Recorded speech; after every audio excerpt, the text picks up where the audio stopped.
The great hall of the Galactic Concord stretched for nearly a kilometer in every direction, and its ceiling disappeared into a soft golden mist that the Veshan architects had designed to calm the minds of those who gathered beneath it. Ambassador Yeneth Kayril stood at the central podium, and her four arms moved in the traditional gesture of formal address, as she prepared to deliver the findings that would determine humanity's place among the stars. 43 species had sent their representatives to witness this moment, and they filled the tiered seating that rose like mountains on every side of the chamber. The Torvani delegation sat in their gravity-adjusted section, and their massive forms cast shadows that fell across the smaller species below them. The Oryx observers clicked their mandibles in quiet conversation, and their compound eyes reflected the light of 1,000 floating orbs that illuminated the proceedings. Captain Myra Chen sat in the observation gallery reserved for the species under evaluation, and she kept her hands folded in her lap and her expression carefully neutral. Her diplomatic attaché Marcus Webb leaned close and whispered that he had heard rumors about the Council's decision, and none of them were good. Chen nodded once but said nothing, because she had learned long ago that showing emotion in front of aliens, who could read human body language better than humans could, was a tactical error. Ambassador Kayril activated the holographic display, and the assessment data bloomed into existence above the podium in colors that shifted to accommodate the visual ranges of every species present. The evaluation had taken 17 standard cycles, and the Concord had examined every aspect of human civilization, with the thoroughness that had allowed them to maintain peace among the stars for 12,000 years. Kayril began to read the findings, and her voice carried to every corner of the vast chamber through translation devices that converted her words into the languages of all assembled species. Human lifespan averaged less than 100 standard years, which placed them in the bottom percentile of all spacefaring civilizations. Human physical capabilities were unremarkable, and they possessed no natural armor or venom or regenerative abilities, or any of the biological advantages that typically emerged from high-stress evolutionary environments. Their home planet had been classified as a death world due to its extreme temperature variations, an abundant predator species, and frequent geological catastrophes, but somehow this had not produced the expected adaptations. Kayril paused, and her secondary eyes blinked in what Chen recognized as the Veshan expression of mild puzzlement. The ambassador continued and explained that human technology remained primitive by Concord standards, and they had only recently mastered fusion power, and their faster-than-light capabilities were barely functional. Their social organization was chaotic, and they had spent most of their recorded history fighting among themselves over resources and ideology and territory. Several representatives in the chamber made sounds that Chen interpreted as laughter or its equivalent. The Torvani ambassador rumbled something to his aide, and the translation device in Chen's ear rendered it as a comment about humans being unable to even unite their own species. Chen's jaw tightened, but she maintained her composure because she had been chosen for this mission precisely, because she could endure humiliation without breaking. Kayril raised her upper arms in the gesture that signaled a formal pronouncement, and the chamber fell silent. Based on the comprehensive evaluation conducted over 17 standard cycles, the Integration Council had determined that humanity would be assigned to Tier 7. A murmur rippled through the assembled representatives, because Tier 7 was the lowest classification, and it had not been assigned to any species in over 3,000 years. Kayril continued and outlined what this classification meant for humanity's future among the stars. They would be permitted to colonize 3 systems in Sector 7 Gamma, which was a quiet region far from the major trade routes and centers of civilization. They would contribute labor to Concord infrastructure projects in exchange for access to basic technologies that would improve their standard of living.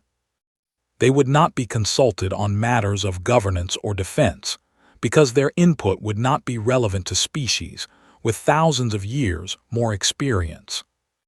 They would be protected by the conquered's mutual defense agreements, but they would not be expected to contribute to military operations, because their capabilities were insufficient.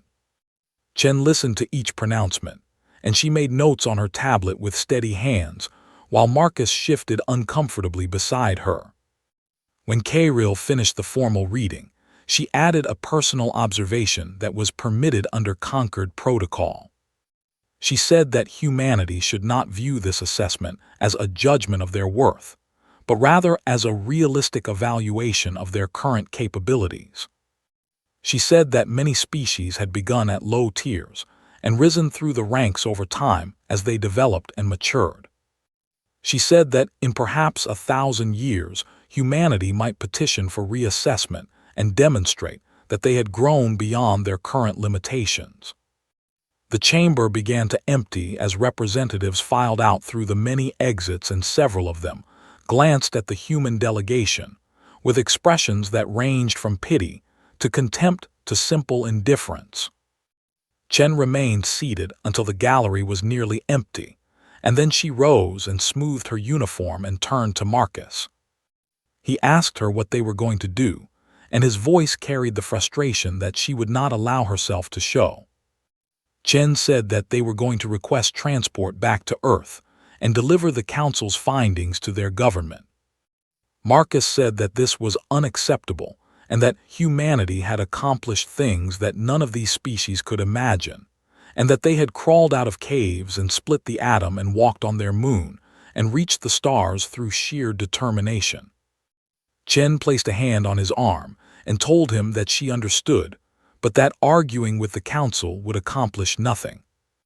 She said that humanity had survived worse than being underestimated, and that they had faced extinction from ice ages and plagues and wars and their own weapons, and they had endured every time. She said that the conquered measured things by their own standards, and those standards did not account for what made humans what they were. Marcus asked what she meant, and Chen allowed herself a small smile that did not reach her eyes. She said that the Council had evaluated human bodies and human technology and human history, but they had not evaluated human spirit. She said that they had looked at humanity's wars and seen chaos and failure, but they had not understood what those wars had taught humanity about survival. She said that the galaxy would learn eventually, because the galaxy always learned, and sometimes the lessons were hard. Marcus asked if that was supposed to make him feel better, and Chen shook her head. She said it was supposed to make him patient, because patience was a weapon too, and humans had learned to use every weapon available to them. They walked together through the emptying corridors of the Great Hall, and the floating orbs dimmed behind them as the Conquered's day cycle shifted toward evening. Chen paused at a viewport that looked out over the capital world's endless city, and she watched ships rise and fall in the distance like fireflies against the darkening sky. She thought about Earth and about the billions of humans who were waiting to learn their fate among the stars. She thought about her grandmother, who had fought in the last great war on Earth, and who had told her stories about what humans could do when they had nothing left to lose. She thought about the Council's assessment and how thoroughly they had missed the point. The galaxy had ranked humans last because they could not see what humans truly were. But Chen knew that eventually something would happen that would force them to look closer. And when that day came, humanity would be ready because humanity was always ready. That was the one thing the Conquered's evaluation had failed to measure. Chen turned from the viewport and walked toward the transport bay, and she did not look back. 18 months after the Integration Council delivered its verdict, the first reports came from the Outer Rim, and they spoke of something that had not been seen in 6,000 years. The Kithvari had awakened.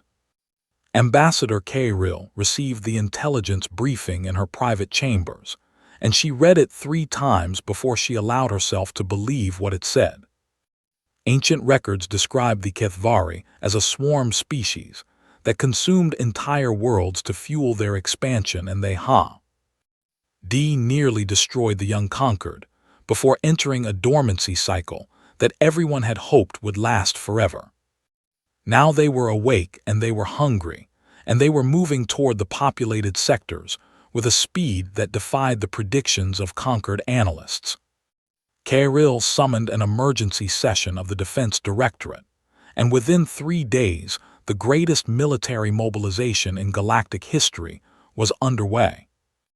The Veshin Collective deployed their crystalline warfleets, and these ships were grown from living mineral matrices that could repair themselves in battle, and their weapons could crack the crusts of planets.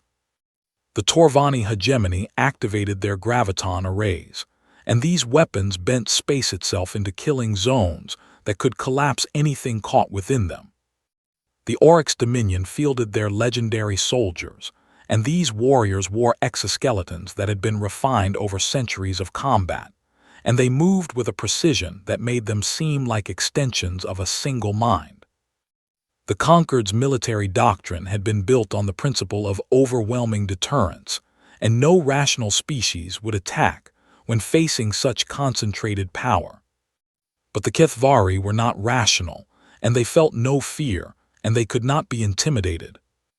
The first major engagement took place at Varath Prime, and the Conquered committed 40,000 ships and 3 million soldiers to the defense of this critical world.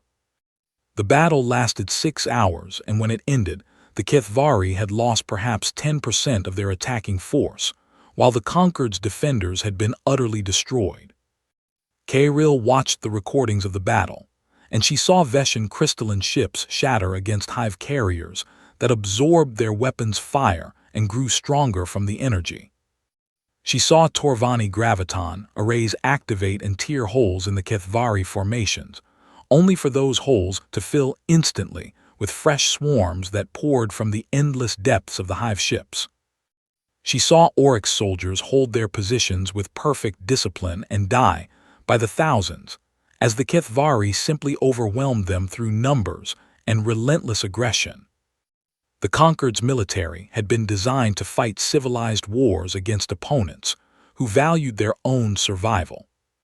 The Kethvari valued nothing except consumption and growth, and they would spend 1 million of their own to kill one enemy if that was what victory required. Within 6 standard months, 11 core worlds had fallen, and the refugee fleets clogged every transit route as billions of beings fled before the advancing swarm. The Defense Directorate met in continuous session, and they debated strategies and deployed forces and watched those forces die, and they began to understand that they were losing. General Torvath of the Veshin Collective proposed a desperate measure, and he said that they needed to slow the Kethvari advance long enough for their scientists to find a weakness. He said that they needed forces that could be sacrificed without weakening their main battle lines. He said that they needed species that were expendable. Ambassador Kirill knew immediately what he was suggesting, and she felt something that might have been shame, but she pushed it aside because the survival of the Conquered was at stake.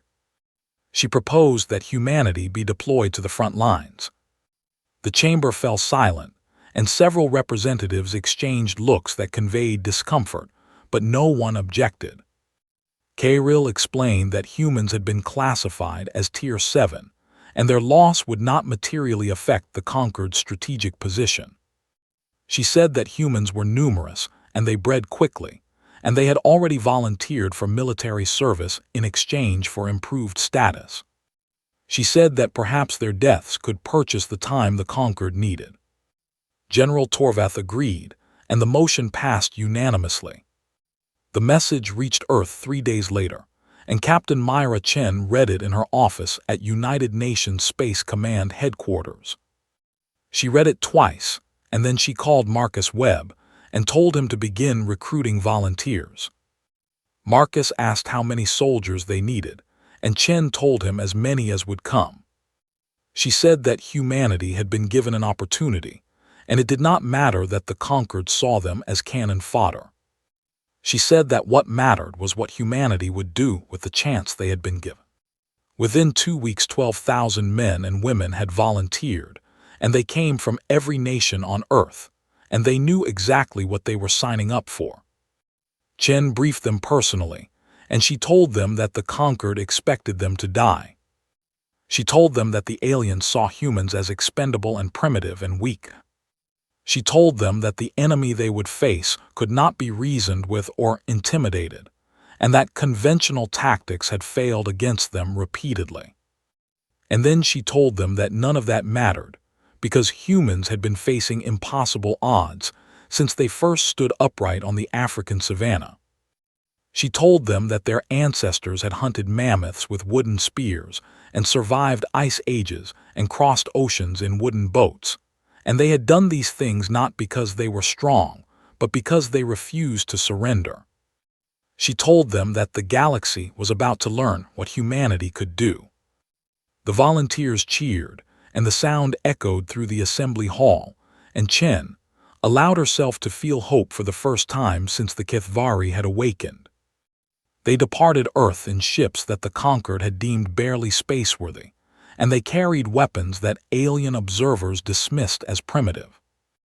They carried kinetic rifles that fired metal projectiles at high velocity and chemical explosives that relied on combustion rather than energy fields and bladed weapons for close quarters combat.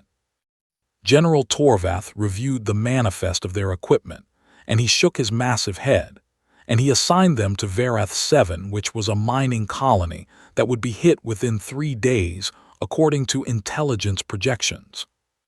He expected them to last 6 hours, and he hoped their deaths would provide useful data on Kithvari assault patterns. Captain Chen accepted the assignment without complaint, and she gathered her officers, and she began to plan. She did not plan a defense because she knew that defense had failed everywhere. She planned something else entirely. She planned to teach the Kithvari what it meant to fight humans. The transport ships descended through the atmosphere of Verath 7, and Captain Chen watched the mining colony grow larger through the viewport. It was an ugly world with gray skis and rocky terrain, and massive excavation pits that scarred the landscape like wounds. 12,000 human soldiers disembarked, and they carried their primitive weapons and their heavy packs, and they looked around at the colony that was supposed to be their grave. Sergeant Major Rodriguez approached Chen and asked what their orders were. Chen told him that their orders were to die slowly and buy time for the conquered. Rodriguez asked what their real orders were, and Chen smiled because she had chosen her senior NCOs well. She told him that their real orders were to make the Kithvari bleed for every meter of ground, and to show the galaxy what humans were capable of. Rodriguez nodded and walked away, and within the hour the work began. The conquered's military doctrine emphasized defensive positions and overlapping fields of fire and holding ground until reinforcements arrived. Chen threw all of that away because she knew that holding ground against the Kithvari was suicide. Instead, she ordered her engineers to dig.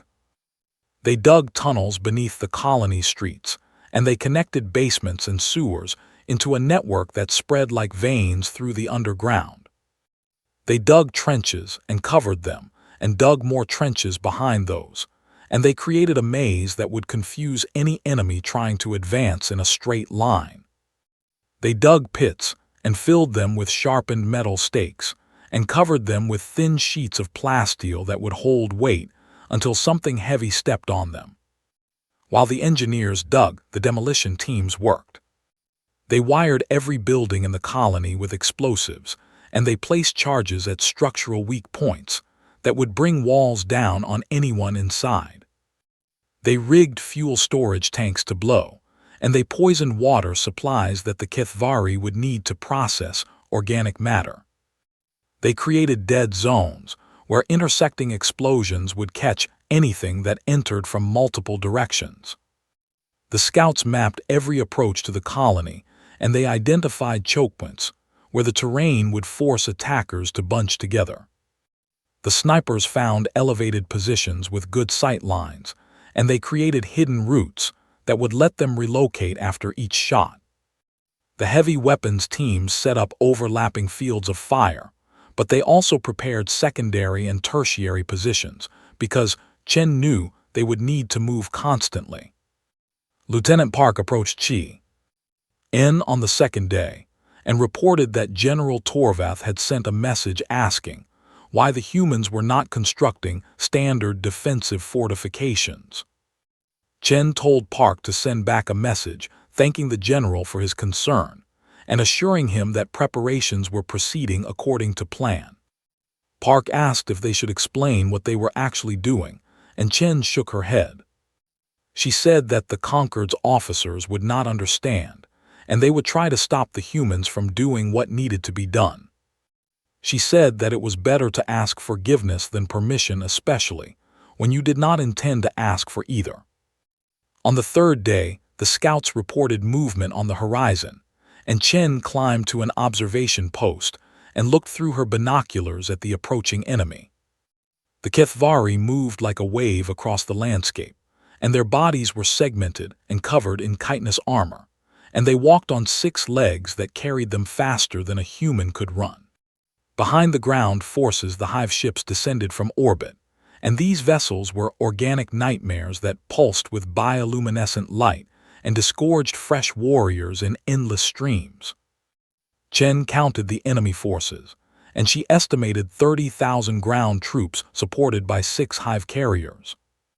The Concord had sent 12,000 humans with kinetic rifles and chemical explosives to stop them. Chen smiled and keyed her communicator and told her forces to prepare for contact. The Kethvari approached the colony in a standard swarm formation, and they expected to sweep through the settlement and harvest its organic matter within hours. They did not expect the ground to explode beneath their lead elements. The first wave triggered the buried charges, and hundreds of warriors vanished in fireballs that sent chitin fragments flying in every direction. The Kethvari did not pause or regroup, and the second wave simply climbed over the bodies of the first and continued forward. They entered the outer streets of the colony, and sniper fire began to pick off their larger specimens from positions they could not locate. They advanced toward the source of the fire, and buildings collapsed on top of them as demolition teams triggered their charges. They dug through the rubble, and humans emerged from tunnels behind them and opened fire into their unprotected rear areas. The Kethvari turned to face this new threat, and more humans appeared from different tunnels and attacked from different angles.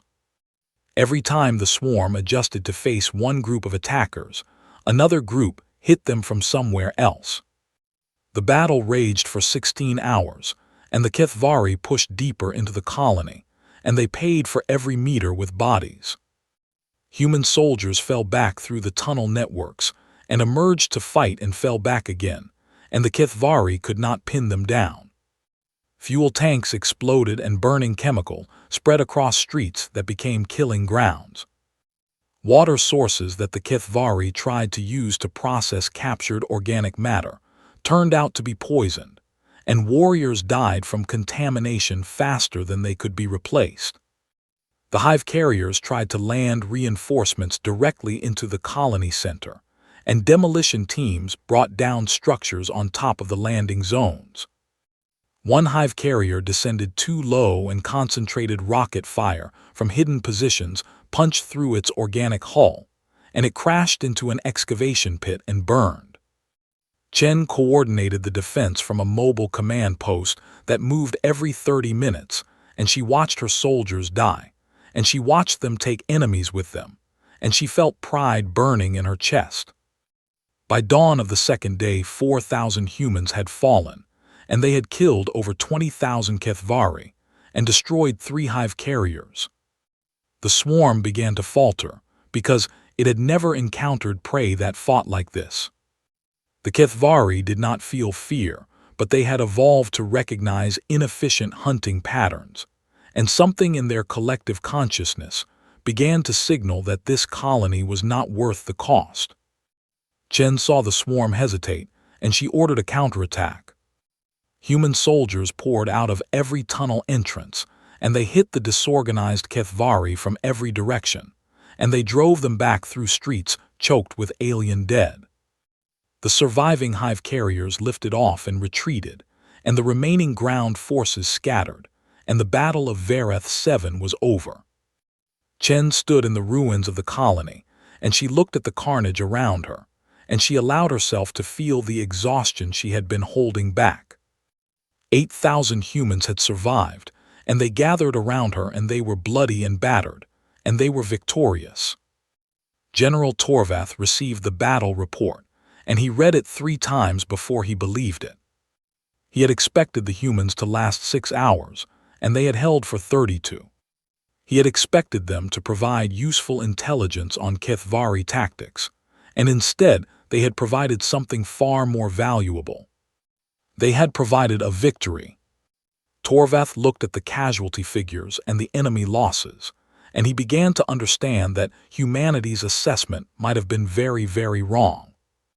The War Council assembled in the command fortress above Vareth Prime, and representatives from every major conquered species filled the amphitheater that had been designed to hold the galaxy's most powerful military minds. General Torvath stood at the central podium, and behind him floated holographic displays showing the Battle of Vareth 7 in precise detail. Ambassador Kairil sat in the diplomatic section, and she watched the assembled admirals and generals study the footage with expressions that ranged from disbelief to fascination. The Torvani High Commander leaned forward, and his massive body cast shadows across 3 rows of seats, and he demanded an explanation for what he was seeing. Torvath said that he had the same question, and that was why he had summoned the human commander to testify. The chamber doors opened, and Captain Myra Chen walked in. She was still wearing her combat uniform, and it was stained with dirt and blood that she had not taken time to wash away. She walked to the witness platform, and she stood at attention, and she waited. Torvath asked her to explain how 12,000 humans with primitive weapons had accomplished what hundreds of thousands of conquered soldiers with advanced technology had failed to do. Chen remained at attention, and she said that, with respect, the question contained a flawed assumption. The chamber fell silent, and several representatives exchanged confused glances. Torvath asked her to clarify. Chen said that the conquered had not failed because their soldiers were weak or their technology was inadequate. She said that the conquered had failed because they did not understand the enemy they were fighting, and they did not understand themselves. The Oryx military attaché clicked his mandibles in what Chen recognized as the Oryx expression of offense, and he asked if the human was suggesting that species with thousands of years of military history did not understand warfare. Chen turned to face him, and she said that with respect they did not. She said that the conquered had achieved peace through overwhelming deterrence, and they had maintained that peace for so long that they had forgotten what real war looked like. She said that real war was not about superior firepower or defensive positions or holding ground.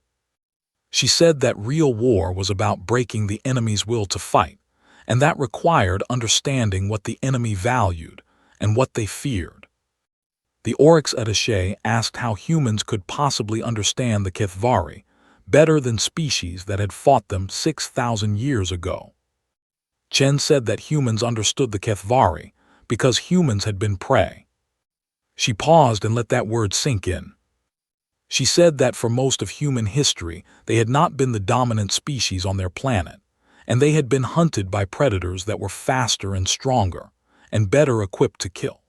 She said that humans had survived by learning to think like prey, and that meant understanding that sometimes you could not fight your enemy head-on.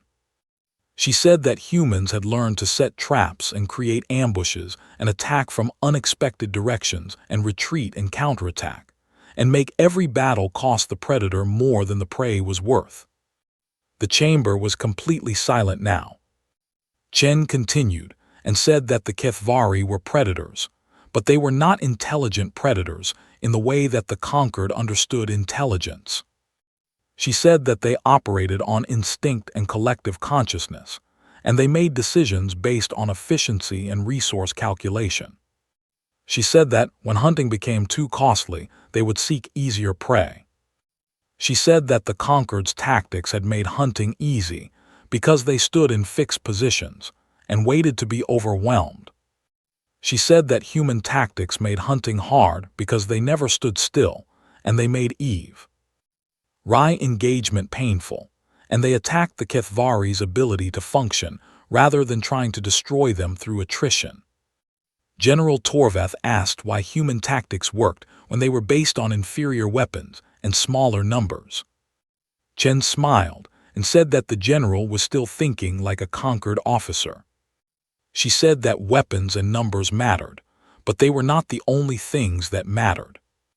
She said that humans had something that most conquered species had evolved beyond. She said that humans had fear. Several representatives made sounds of confusion or dismissal. Chen raised her hand and asked for patience. She explained that fear was not weakness and it was not cowardice. She said that fear was a survival mechanism that told you when you were in danger, and it pushed you to think creatively about how to survive. She said that the conquered species had achieved such dominance over their environments that most of them no longer experienced true existential fear. She said that this was why they broke against the Kethvari, because they did not know how to function when facing something that could actually destroy them. She said that humans had never stopped being afraid because Earth had never stopped trying to kill them. She said that every generation of humanity had faced extinction from ice ages or plagues or famines or wars, and they had learned to think and fight and plan while terrified. She said that the Kethvari could not be intimidated because they did not feel fear, but humans could not be paralyzed by fear because they had learned to use it as fuel. The chamber remained silent for a long moment. Ambassador Kairil rose from her seat and asked Captain Chen what humanity could offer the conquered in this war.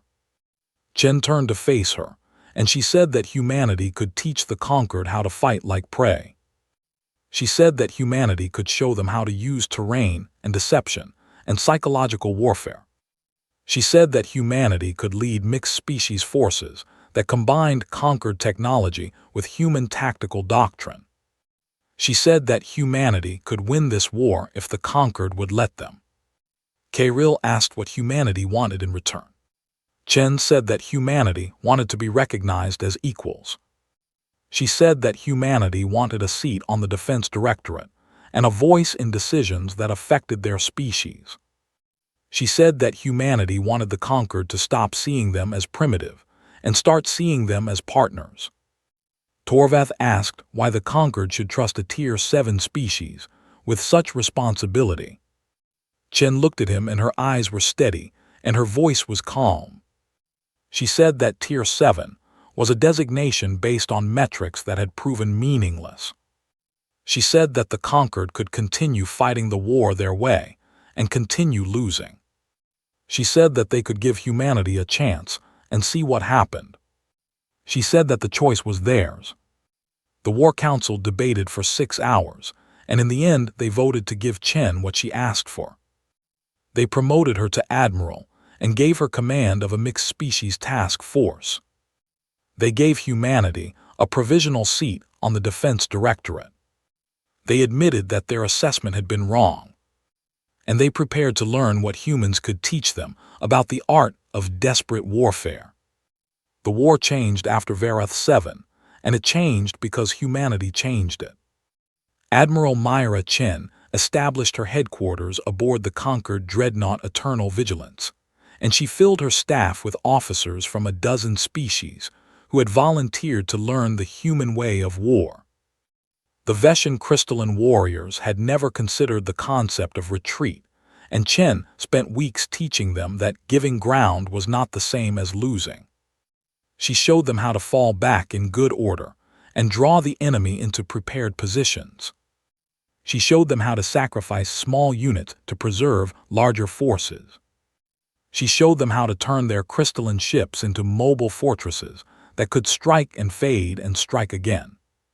The Torvani had always relied on their graviton weapons to win battles through raw power, and Chen taught them that power was meaningless if it could not be applied effectively. She showed them how to use their weapons to shape the battlefield, rather than simply destroy enemies. She showed them how to create gravitational corridors that funneled Kethvari swarms into kill zones. She showed them how to collapse structures and terrain features to deny the enemy resources and mobility. The Orcs had been trained to hold their positions, until Death and Chen taught them that dying was only useful if it accomplished something. She showed them how to use their discipline for mobile warfare, rather than static defense. She showed them how to coordinate feints and real attacks, so that the enemy could never be certain which was which. She showed them how their centuries of combat experience could be applied to deception and misdirection. The first campaign under human leadership targeted a Kethvari supply nexus in the Koreth system. Traditional conquered doctrine would have called for a direct assault with overwhelming force. Chen proposed something different. She sent Oryx raiders to attack the nexus from 3 directions simultaneously, and these attacks were fierce, but they were not meant to succeed. They were meant to draw the Kethvari defenders out of position. While the defenders were engaged, the Veshan crystalline ships slipped through the gaps in the defense network, and they planted charges on the organic fuel lines that fed the nexus. The charges detonated, and the nexus began to die, and the Kethvari defenders found themselves cut off from resupply. Torvani graviton arrays activated and trapped the defenders in a shrinking sphere of distorted space. The battle lasted 4 hours, and the conquered lost 600 soldiers. The Kethvari lost their entire garrison and one of their primary supply nodes. General Torvath reviewed the battle recordings, and he began to understand what Chen had been trying to explain. He began to understand that war was not about strength against strength. He began to understand that war was about finding weaknesses and exploiting them ruthlessly. The campaigns continued, and each one built on the lessons of the previous ones. Human officers embedded with conquered units, and they taught their alien counterparts to think differently. They taught them to question assumptions and adapt to changing circumstances. They taught them that plans were starting points rather than sacred texts. They taught them that the enemy had weaknesses, even if those weaknesses were not obvious. The tide of the war began to turn. Worlds that had been written off as lost were liberated by forces that struck from unexpected angles and disappeared before the Kethvari could respond. Supply lines that had fueled the swarm's advance were severed by raids that seemed to come from nowhere. Hive ships that had seemed invincible were destroyed by coordinated attacks that targeted their organic control centers. The Kethvari collective consciousness began to register something it had never experienced before. It began to register that this prey was too costly. It began to signal that perhaps the swarm should seek easier hunting grounds. Chen saw the change in Kethvari behavior, and she knew that the moment had come.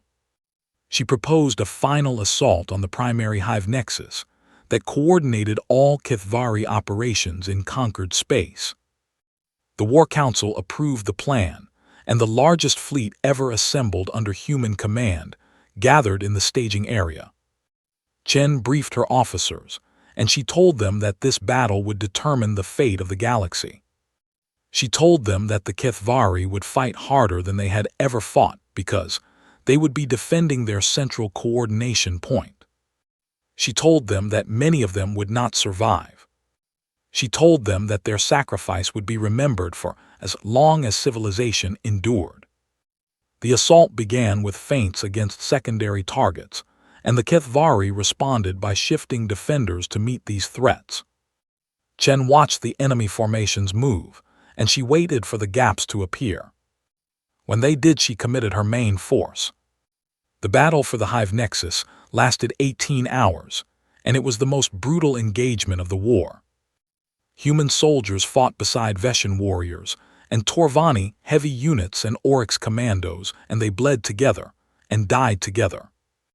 Chen led from the front, because she had always believed that leaders should share the risks they asked others to take. She was wounded twice, and she refused evacuation both times. The Kethvari threw everything they had into the defense, and for several hours it seemed that the assault would fail. And then a human demolition team led by Sergeant Major Rodriguez broke through to the Nexus core. Rodriguez and his team planted charges on the organic neural clusters that coordinated the swarm. They were surrounded before they could withdraw, and Rodriguez ordered his team to detonate early.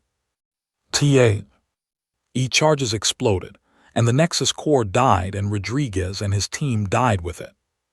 The effect was immediate. Kethvari warriors throughout the system began to move erratically as the coordinating intelligence that guided them went silent. Chen ordered a general advance, and the conquered forces swept through the disorganized swarm. By dawn, the Hive Nexus was destroyed, and the Kethvari in conquered space had fragmented into isolated groups that could be hunted down systematically. The war was over. The Integration Council reconvened 6 months later, and Ambassador Kairil stood at the central podium, where she had once pronounced humanity the lowest-ranked species in the galaxy.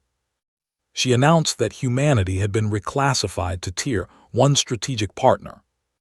She announced that humanity would receive permanent seats on the Defense Directorate and full consultation rights on all matters of galactic security. She announced that the assessment protocols would be revised to account for qualities that the original metrics had failed to capture. And then she added a personal note that had no precedent in conquered history. She said that the conquered had measured humanity by the wrong standards. She said that they had evaluated human bodies and found them fragile. She said that they had evaluated human technology and found it primitive. She said that they had evaluated human society and found it chaotic. She said that they had failed to evaluate human spirit, and that failure had nearly cost the conquered everything.